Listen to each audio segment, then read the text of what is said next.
Three, two, one, and we should be live. Welcome everybody to the Beerumverate. It is I, the Barkoff, and I am joined by Mr. McWombles and Mitch. How you guys doing today? You need to, right, on a show when there's more than one person, you need to introduce that person, then ask them how they're doing. Because otherwise, Mitch and I could have started talking exactly the same time. What's the fun in introducing each person individually? It's much better if you guys just start talking over each other. We want to be different, right? Yeah, we want to be different, so let's be unprofessional. Let's be amateurish, that's great. Well, we are amateurs, I suppose. I'm tired, but I'm still here. That's dedication, bitch. Indeed. There we go. Intro. Mitch, how's things?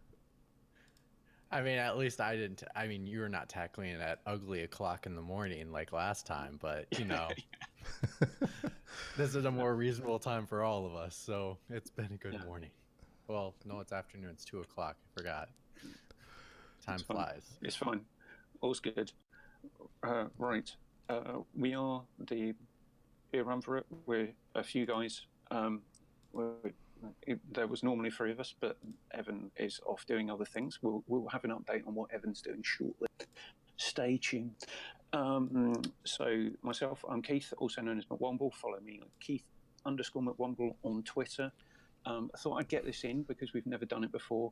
I want you to caress the like and subscribe button. I don't want you to hit it. I don't want you to smash it. I want you to gently caress that cursor on your keyboard, on your mouse, and then just press that like and subscribe button. And you'll never miss an episode. Yeah.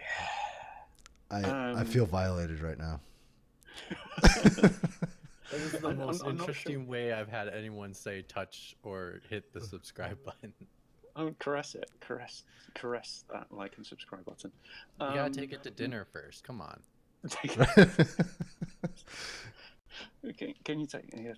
Yeah, whatever. This is the rabbit hole that I didn't want to go down on yet. I dug it myself. We are a few guys who like video games and good beer. We're not here to promote drink, and please drink responsibly. Responsibly? Yeah, that as well. Any beers or breweries we talk about aren't sponsoring us, and if you would like to sponsor us in future, please do so. We could use the additional income. Matt needs a new laptop. Well, desktop PC, yeah, for sure. Yeah, Mitch doesn't need anything because he's got the mic set up. He's got a multi-camera setup. He's got a Mac. He's got a MacBook. I mean, that guy must be flush with cash. Maybe he's won the lottery or something. It's an ancient one. It works. Is it? Out of all of us, if you want to burgle someone's house, it's Mitch's. That's probably the best choice. But he lives in nearly Canada, so it might not be worth the trip. Well, there's no snow now. It's raining, so we're good. We're out of the winter at least. Winter is. We are Game of Thrones is here next week. Winter is not coming here. Thank the gods. Winter's gone. We can move away from all the dark, wintry, stupid beers, and we can move into something slightly more interesting tasting. Except for Matt, who will drink milk stout all year round. This is true. Yeah. That's why I've got the hefty beard. You know, it just puts hair on you. All right, so I confess, I have done absolutely no prep for this. So if this all goes awry, it's not my fault. In the no blame culture that we work in, it's not my fault. Should we get into some of the beers either that we're drinking right now or have drank recently? Go for it. Someone else. All right. Well, I was up entirely way too late last night, so I'm actually drinking water today. But last week, my wife and I went to a local brewery pub here in Vegas called Big Dogs and did a flight. And so I think there was 5 or 6 beers total that we did. Sorry, can I just, before you get into this, explain flight? You don't know what a flight is? Do they not have those? Oh, flight. Gotcha. No. I thought you meant airplane flight for a second. No. Okay, so a flight of beers when you go to a place that either has a lot of beers on tap or where they brew their own beer. A flight is just a tasting of several beers. Usually, Why don't they just call it that then? a tasting. Because a flight's fancier. Yeah, I mean it's They good. do flight with wine too. It's not the only thing. You could do flight with a lot of alcoholic beverages. Why? Yeah, You could but- do a flight of pop, but it would be really stupid. Yeah. Why? Here are all the call- Pepsis available. A flight of Pepsi. Is Crystal Pepsi? Oh, okay. I'll shut up now. You carry on talking. Matthew, I'm terribly sorry. Please continue. It's all right. It's quite all right. Yeah, so I want to highlight they had 3 different red ales. They had a 38 special, a 44 Magnum, and a 50 caliber. Those are the names for the beers. And as you can imagine, they've got progressively higher in alcohol content. They were out of the 50 cal, but we did do the 44 Magnum, and that was the first beer that we tried. And even on a 4-ounce glass, I was nearly knocked on my ass. It was like 7 or 8%, but really good. So I highly recommend it. If you're ever in Vegas and you want to get off the beaten path, go to Big Dogs. Oh, I've heard you talk about big dogs before, and I asked you if they actually serve big dogs, No, fortunately not. and I was really disappointed when they said they didn't. I just feel it's a missed opportunity. Quite a few of the beers are named. They have like a Black Lab Stout and things like that. So, Man's Best Friend is another one that they do. So the naming convention falls in line at least. But anyway, Well, yeah. at least they got 50% of their business right. So what about you, Keith? You had a pretty interesting can before we came on. Yeah, so I put a picture out on Twitter yesterday. Finished work, and my wife and I went to our local, and I had a Welsh Red Ale, an award-winning Welsh Red Ale from.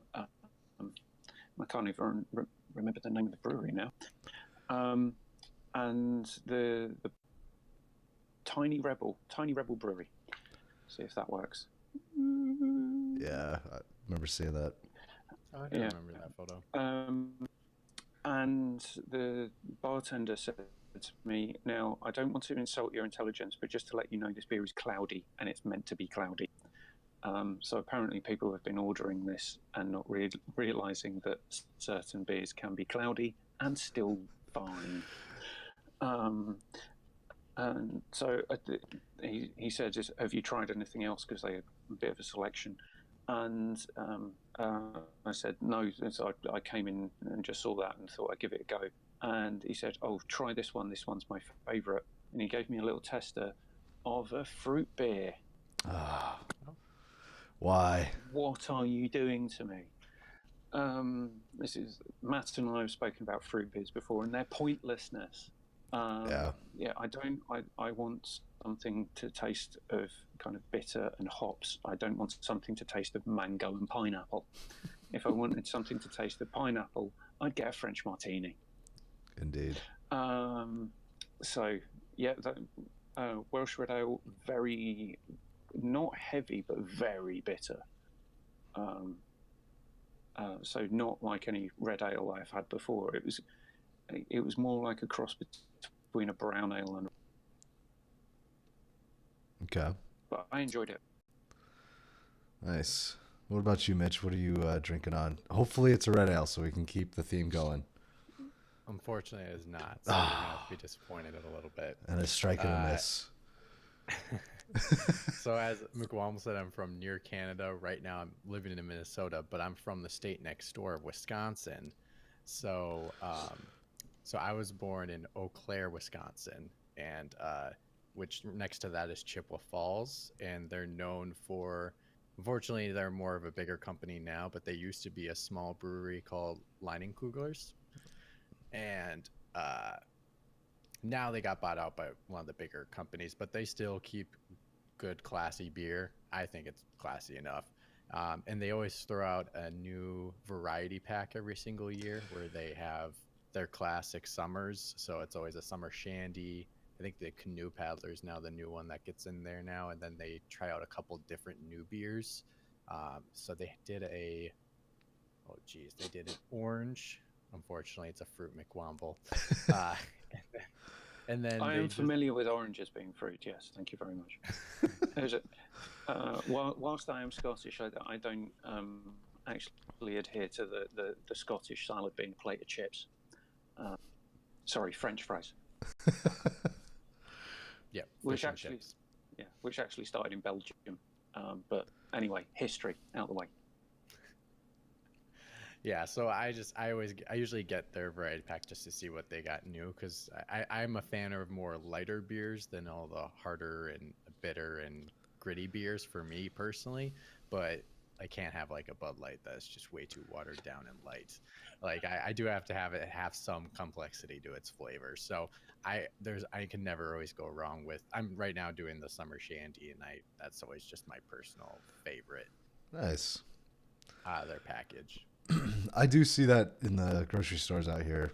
I'll have to pick it up. Or Honey Wise. I really like. Actually, Honey Wise is probably my favorite of the two main ones they sell constantly. Summer Shandy's good. It's how do I don't even know how to explain it. You just have to try it. I'm terrible at explaining flavors. All right. Well, we'll start getting into games in a bit, but during the I shall be trying the Friday IPA on a Saturday. I don't know if that's a rule breaker or not. And it says it's a Bavarian take on an American style IPA. Interesting. So let's get into item 1, and I'll crack that open, and we can.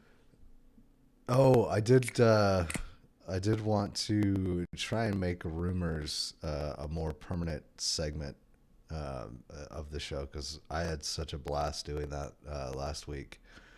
And I've heard something that may be coming around the bend. It seems like they're going to port Final Fantasy VII to Skyrim. Wow. And I think that Skyrim might eventually also be ported to Final Fantasy VII. That is actually really good. Wow. Nothing sounds better to me than motorcycles in Skyrim. Right. Yeah. Yeah, motorcycles and giants and machine gun hands. That would be so much more helpful in Skyrim than I know. All right. Could you imagine Sephiroth riding a dragon? God, that just sweet. With the music in the background, all that operatic music. Just there's nothing better. Yeah, I heard a rumor as well. I heard a rumor that I've already won the Sifted Fantasy Gaming League, even though I have no games. I was gonna say you have 0 points.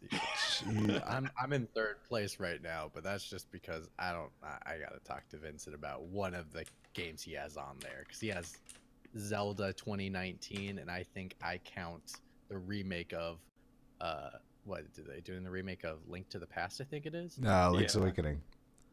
Link's Awakening. That's the one. I think that should count. So he shouldn't have 0 points. So then Apex Legends sits on his bench because it shouldn't get out of there. Yeah. Well, I'm technically in charge of that. So if you're willing to bung me some cash, I'll just make it happen. I'll send you all my fancy stuff. Yes. So no one can rob me anymore. I'll send you my get up here so you can have multiple viewpoints. How about that? Is it? Well, I haven't got enough space at the moment. I've literally. Well, yeah, it's right. Do you know how long it takes to ship to you? It's going to take a couple weeks, so you got time. Just work on it. Got time. Yeah, just give me 6 months, and then my wife and I can move into the house that we're buying, and then all will be good, and we can have proper internet access. Right. All right. Item 1, Matthew. Item 1. Well, of course, we have to talk about BioWare Bad, the massive 11,000 word expose that Jason Schreier posted on Kotaku, just talking about the working conditions of BioWare during the development of Anthem and some of the decisions that were made that caused people to take stress leave and be anxiety ridden and everything else. I thought it was really interesting. My take on it is probably going to be different than most everybody else who's looking at this from the outside. Why is that? Well, I mean, Is it because you're a double hard bastard and you think get on with it? basically, yeah. I mean, that's kind of my thought is you're in the games industry, you're a college educated professional. You know, this talk about unions and whatnot, I think that's goofy. I think that you make a decision to get into the industry and you're educated. If you can't handle the stress, then you shouldn't be in that industry. But that's my take on it. You and I have to be at dichotomous opposites of that argument then, if you want. Yeah. Having, I'll admit, in the last 3 years, I had to take 2 short periods of stress leave. Okay. I'm a college educated person. I don't work in the games industry, but for the 2 periods that I'm talking about, I was under tremendous pressure. And I'm not talking about someone was forcing me to work 70-hour weeks or anything like that. The pressure wasn't purely time; it was unrealistic expectation. So there is only so much that you can physically do in order to progress a piece of work, and whether that's irrespective of time or resource availability. Right. So you can throw that amount of resource at something, and it will still take as long as it takes because of various other external factors.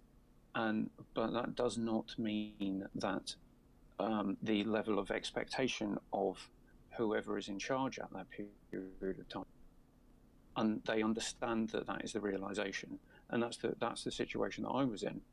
And I could not get them to understand that you could throw infinite amount of resource at said thing that I was working on, Right. and it would still take the same amount of time. So it took me having to actually step away and not end up having a fucking coronary or something. Or an ulcer. Exactly, and saying, look, this is the only way that you will understand is by me taking this step to step out of the situation and get myself away from this environment for you to understand what it is that's actually going on. And it was only then when I said, no, I cannot do this any longer, that the people in charge actually took any up until that point. They just didn't care. Okay. It was just, no, do the work, deliver when I said. It was like, well, you're not understanding. I can deliver when you said. I can't deliver what you want when you said. Okay. So there was it was the unrealistic expectations of the people who was in charge that led to that situation, and it wouldn't be out of the realms of possibility or unfamiliar for that to be a similar situation as what happened at BioWare, where these people. 2, 1. Sorry for the interruption, everyone. My computer is being retarded. I clearly need a new one, but go ahead and get back to the topic at hand. Maybe I can figure out a way to stitch the 2 videos together. We were talking about BioWare. We've never bothered to do that in the past, so I changed. Well, I would do it this time only because we're being curated on Sifted. I'd like to have it as one video. Get on that. Sort it out. Sort it. Right, that's probably leading into item 2, which I thought might be quite funny. Yes. So right. before we left, I was you were castigating people for working in high stress environments. I would say castigating. Just saying, deal with it. Saw your life's out, mate. You chose to be here. Deal with it. And I was admitting to some kind of heartfelt reasonings which you just didn't care about. And I feel personally, I feel like that was undeserved. I feel like you should be more understanding. And also, I'd like to say that this beer was really good. And then Mitch was going to say something insightful, and you cut him off on purpose. And I can't believe you did that. Just froze. Yeah. So, Mitch, hopefully you can remember where you were, because I think you were going into a really interesting bit of discussion from your perspective and what might be happening or what may have happened at BioWare. Yeah, so I mean, after reading the article overall, I think, and I don't know how much got said before it got cut off. So I lead a team of staff members. I supervise a group of staff members that take care of adults and kids with disabilities. So I kind of have experience in regards to the high stress level work. I've done it before. And I go hands-on and work with my staff with those participants as well. So I understand the when you work in a field and you're under a lot of stress because of the field you work in. So when I was reading that article, I was thinking about it as more of the mind of a supervisor, especially since a lot of the topics that were coming up were about the lack of leadership from above on understanding what they wanted out of this thing, and that the mistakes from above caused repercussions for everyone down below, because basically they had to make this game in 12 months. I think it was 12 to 18 months. They had 12 to 18 months to really actually make this game, because they spent 4 years diddly-dallying around things because they've had either turnover in leadership didn't give them clear, concise direction. What's the word? Direction, exactly. To like say, no, we want to go for, these are our core values of what we want to go for. And I saw it as more of them causing the stress for their employees rather than BioWare, the company itself, causing stress for their employees. And I think overall in the end, like you can't, no one asked to get stressed in their lives. No one asked to, whether you work in a field or not, you always wanted to be able to find solutions to be able to create the best environment for your employees. And clearly BioWare wasn't able to do so, because even in that article they mentioned so many people left. Their key top people left throughout this project. And now they're actually creating their own side studio, which is even more interesting. Yeah. But in the end, overall... go ahead. Sorry, one thing about that is kind of learning from that. Is that why are these really good, really dedicated people leaving? Maybe we should kind of take notice of that. I don't know. No, because a prime example is if my employees leave, I talk to them to figure out what's going on. Why are you leaving? What can I do better to make the environment better for you to stay? What can I do to change to make it better? And if clearly this is how the games industry is constantly working, because this is not the first article we've heard of this kind of leadership or this kind of stress on employees to make sure these games get done. Yes, we love them. We enjoy them. They come out most of the time really good. But, there's got to be a line where it says, okay, this is not okay. We can create a better environment for our employees, yet keep the quality of a good game. And what constantly was being pushed on them was saying, oh, if we push really hard, we're going to get the BioWare magic. That was the word they used, BioWare magic. And so it's like, no, I think the BioWare magic is just causing a bunch of stress on your employees and saying, you got to get this game done. You got to make it look amazing, or else you're gone. Yeah, one point on this that might turn Matt's attitude around is from a sport that he and I watch, which is F1. And that is a massive high stress. Absolutely. environment. And it was interesting listening to Daniel Ricciardo, aka Danny Rick, mate. When he was talking about leaving Red Bull and going to Renault, he was just saying, "Well, what's it like? How's things at Renault?" He's like, "I'm really happy, mate." And so it's basically an admission that I'm happy here. I wasn't happy here, and there's this misunderstanding in most most big business culture, which is an observed and highly critiqued workforce, which it isn't. They will do enough to get by. A happy workforce is a much more productive workforce, which is what they found in these crazy countries like Sweden and Denmark and Norway, where their productivity is massive compared to what it is in the UK and the US. Okay. And it is because their workforces are happy. They want to be there. They want to be doing something. And the thing is, the majority of people don't go to work to do a shit job. They want to go there to do a good job. Yeah. Let's create an environment in which these people can do a great job. And it seems as though, from what I've read, and admittedly with everything that's been going on with me at the moment, I haven't read the entire article. I haven't read the sub-article that came out the day after about the toxic working environment in BioWare. But it just seems as though that working environment wasn't good enough for people, particularly in a creative industry, to be able to deliver what it is that those people want. And that's the bit that I find most frustrating about all of this. These people are there to want to do it.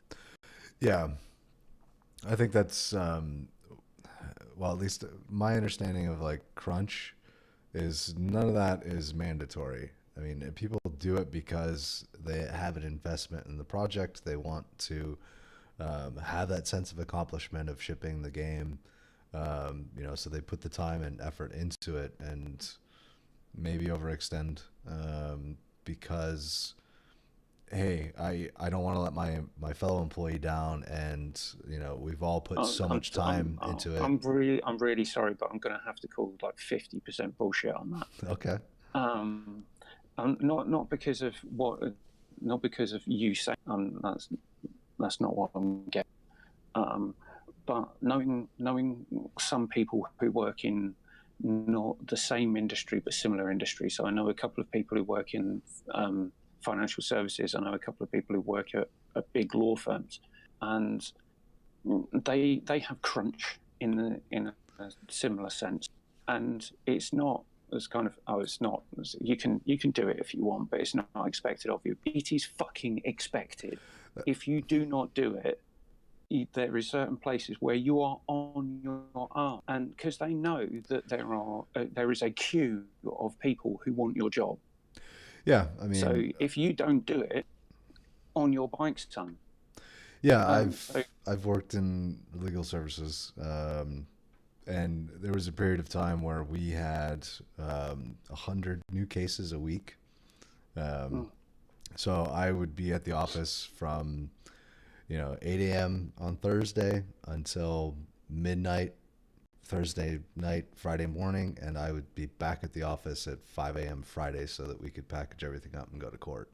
So I understand that, and I've put that type of time and effort into a job before, but I could have easily just walked away or looked to go work somewhere else. I didn't. I chose to put the investment into that opportunity that I had. So I see it from both perspectives.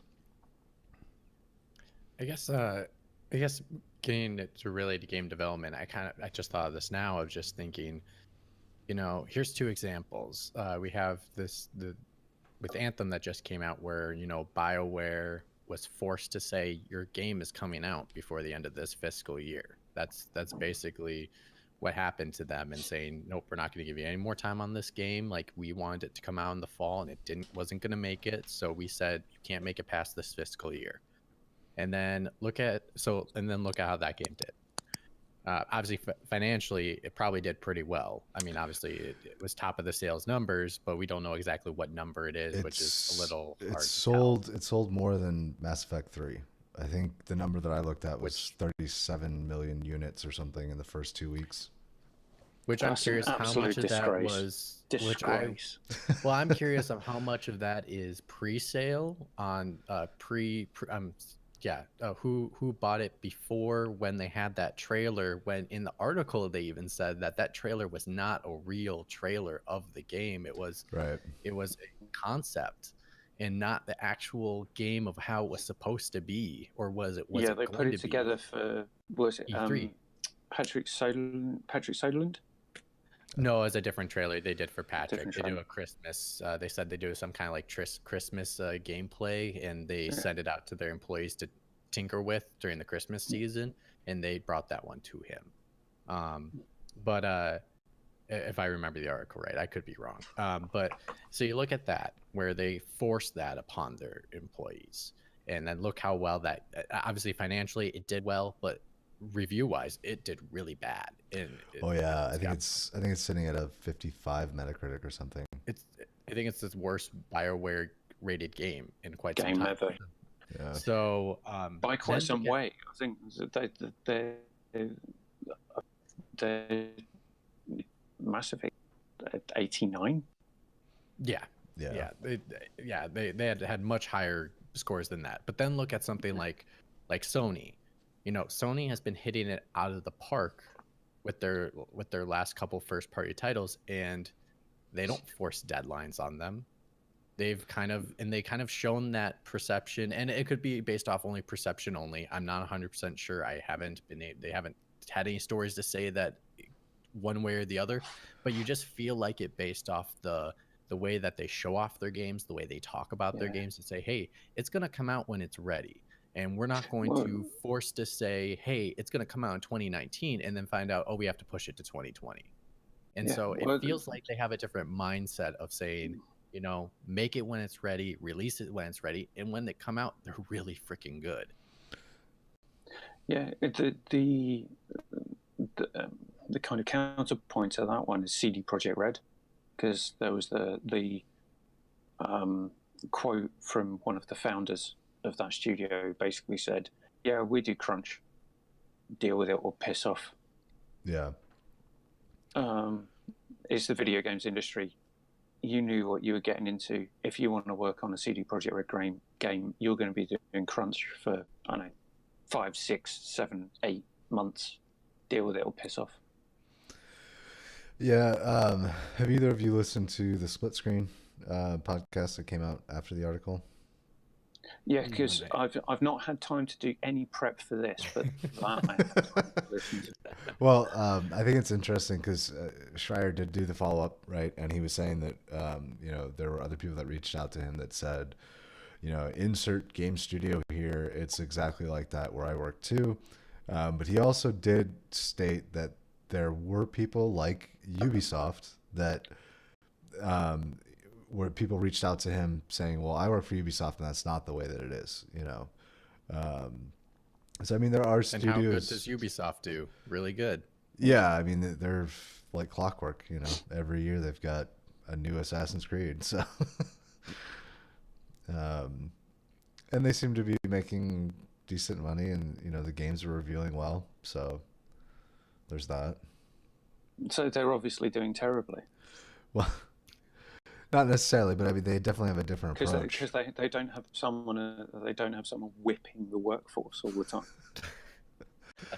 Or someone at the front. I'm just imagining Cory Barlog right now with a whip, whipping his employees, just going, that axe mechanic must be better. Like, what? Or someone when they're coding, there's someone at the front banging a drum, like at the front of a rowing ship in ancient Greece or something. So let me ask you guys this: what do you think about the possibility of the games industry unionizing, at least for workers that aren't in management or executive positions? I think it's tricky. I would be for it if this doesn't change. Now, I think this is a great story to come out because it starts the conversation. And I know we've had conversations like this, but we have not. I mean, in the last, I mean, I shared the article with you of like there's been articles about game development that's been coming out the last couple months. One about the Rockstar game Agent that never came out, and we Right. found out why it was, and it was partly because of the game development side of it. But I think the good part about it is it's starting the conversation. How it goes from there is all up to everyone that talks about it, and leads to executives either making the decision to say, hey, we need to change the environment to make it better for our employees, because there should be no job you should go into where you have to take extreme leave to say, I have so much stress that I need to take extreme leave. There are so many industries, unfortunately, that lead you to that path, and some employers don't care, but some actually do. And when they do, it actually is better for the employee because they feel less stressed initially, because they know that their people that are in charge actually care and actually, give a damn that they feel good and make sure that they take care of themselves. So I think if that doesn't change, I think then unionizing I would be okay with, because we gave them an opportunity to change. They clearly didn't change. People are still extremely stressed, and something needs to happen. Keith? I'm 50-50 on the whole thing. I work in a highly unionized environment, and that has a probably equal amount of benefits as it does disbenefit. I've seen the help that unions can give to people who absolutely need it. Not necessarily specifically in the workplace, because unions aren't just there to help you specifically in the workplace if they're set up correctly. I've seen someone who needed legal for something that was going on outside the workplace, which was affecting their work. And they got that from the union who they belong to. I don't belong to a union personally.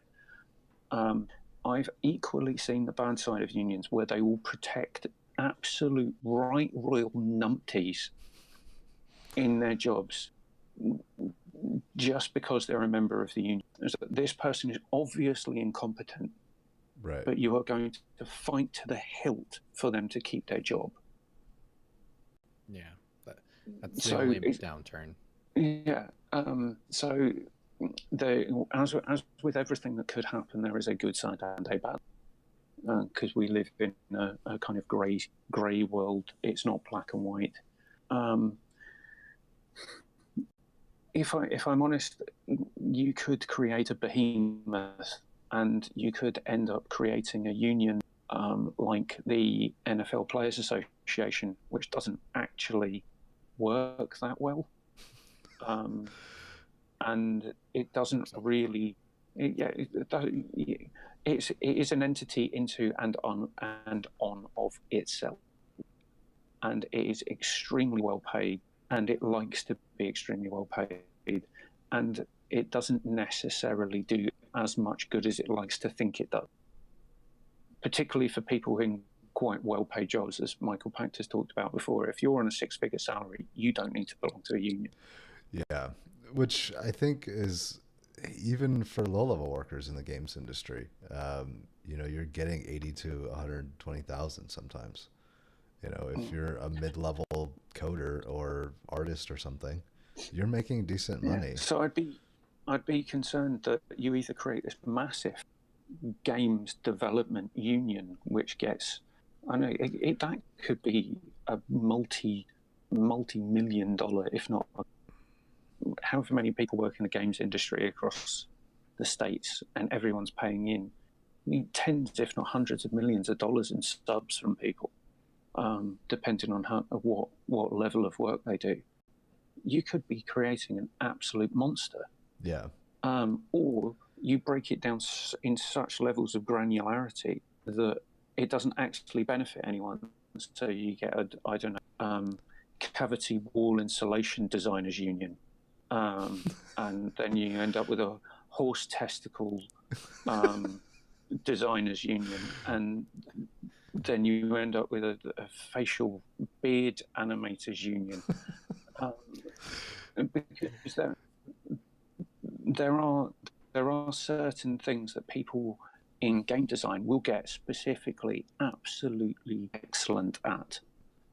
Not too far away from me is Guildford, where there's Hello Games is based, University of Surrey Research Park, and there's a games development wing who works down there, and one of the units that work there specialise in animal movement.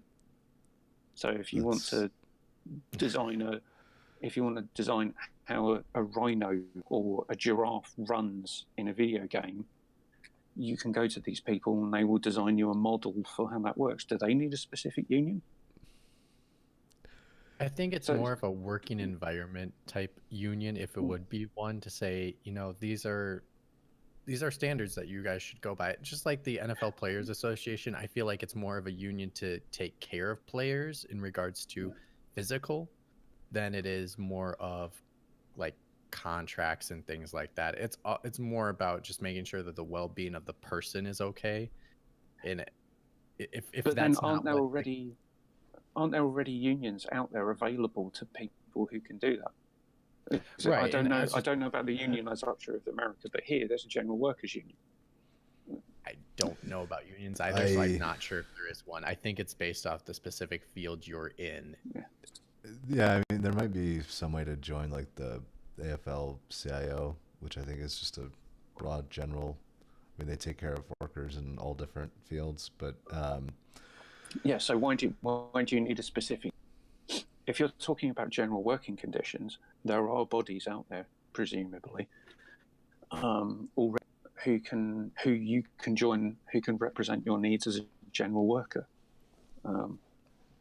I guess each field is so different on what is like good general working environment in the games industry compared to like working with people with disabilities. Like those are two completely different fields that I don't think a general would cover it for them. That I think they might need to get a little bit more specific. But I mean, this is only if, in my mind, if it's like a last resort type thing. I don't know what else options there out there unless the companies change. I don't know what else is out there for options for them. There's no change. Because they're not going to care. Give you an example. No, they don't care. Give you an example. EA had an office in Guildford, which I didn't get to go in, but a colleague of mine at work who works in economic development, and that's a euphemism for how do we get people to pay, how do we get business to locate to this area to pay more tax, and he went into their office and it was a QA he went into the QA testers booths, and oh my god, what a horrible working environment that must have been.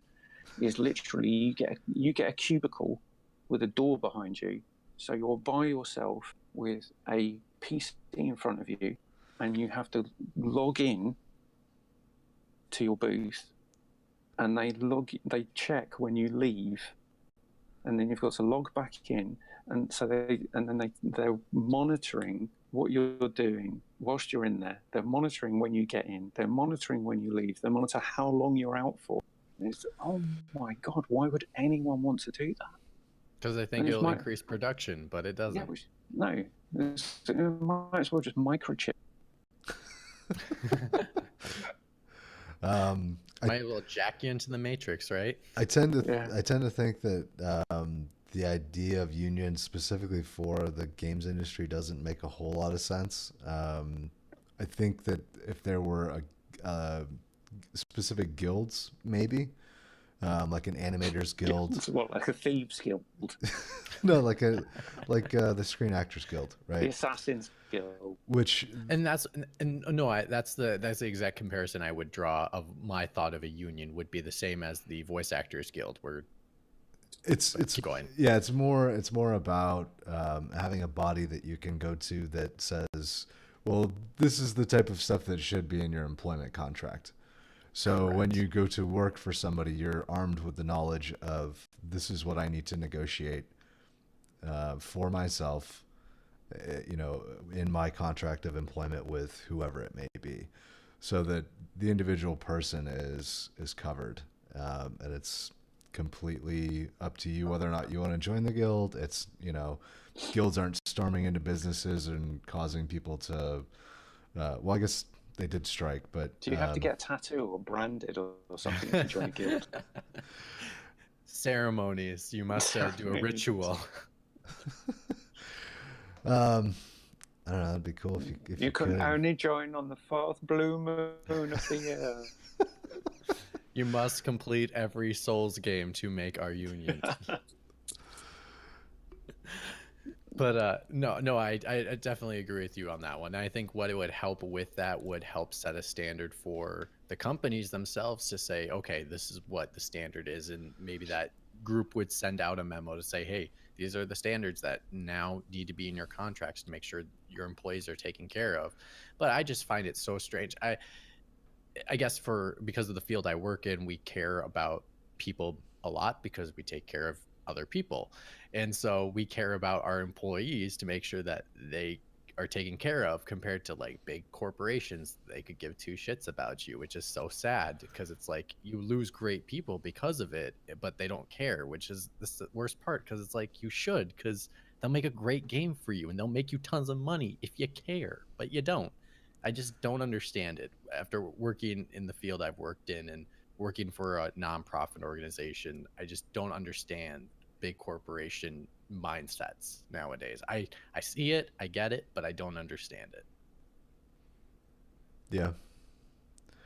I don't know that I have anything additional to add. I am hoping that I think Mitch has lived too close to Canada for too long. He needs to move to New York and go and work for a bank. You want to send me a recommendation? Yeah, absolutely. Yeah, I'll write it for the right price. I'm sending you my stuff. Remember, doesn't that come with it? Oh no, that was quid pro quo. Yeah, this shit will cost you. Right. Are we exhausted?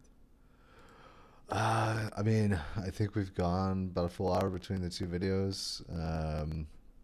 Right. It's up to you guys if you want to continue on and maybe do another topic, something real quick. I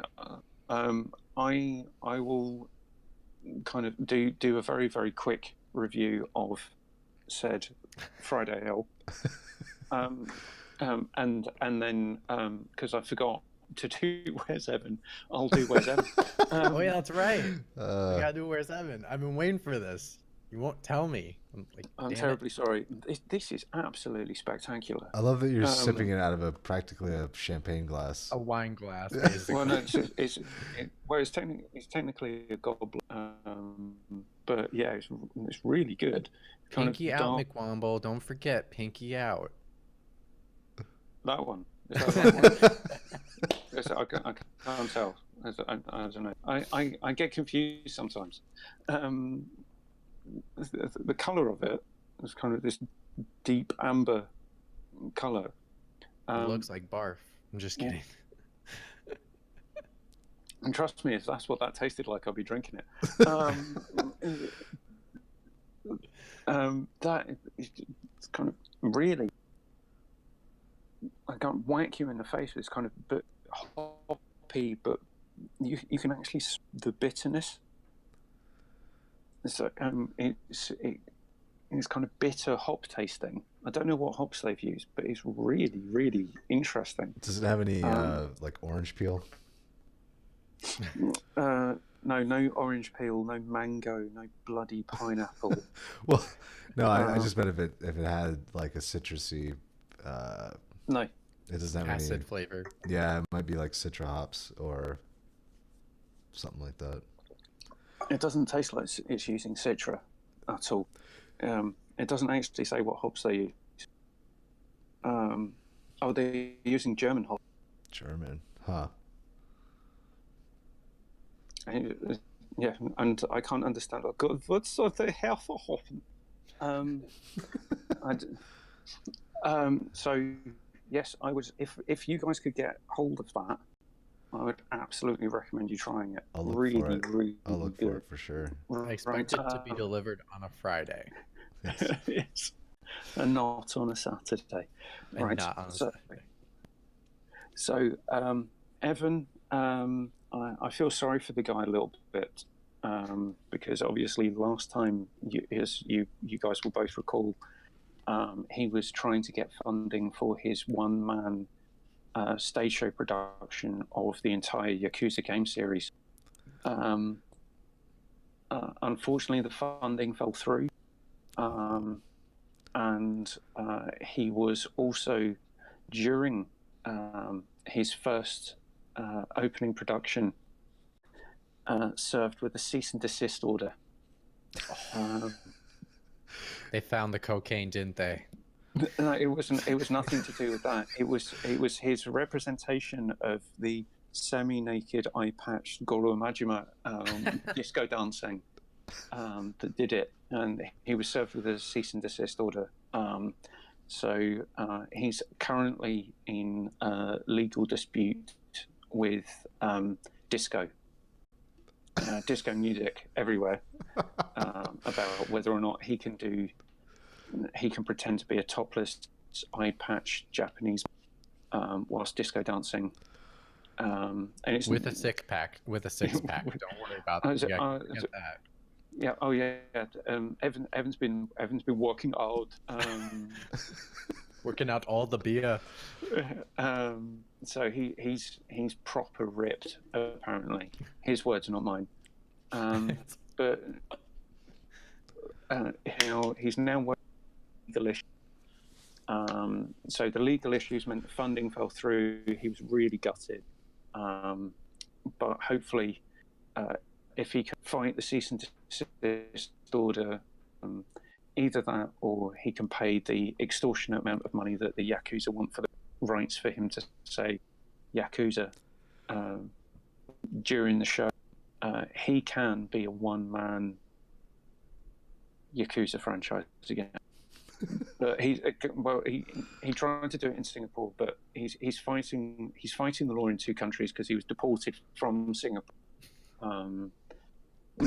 for copyright infraction, and also the half nakedness because he hadn't applied for the right license to be half naked in a park dancing to impromptu disco music wearing an eye patch.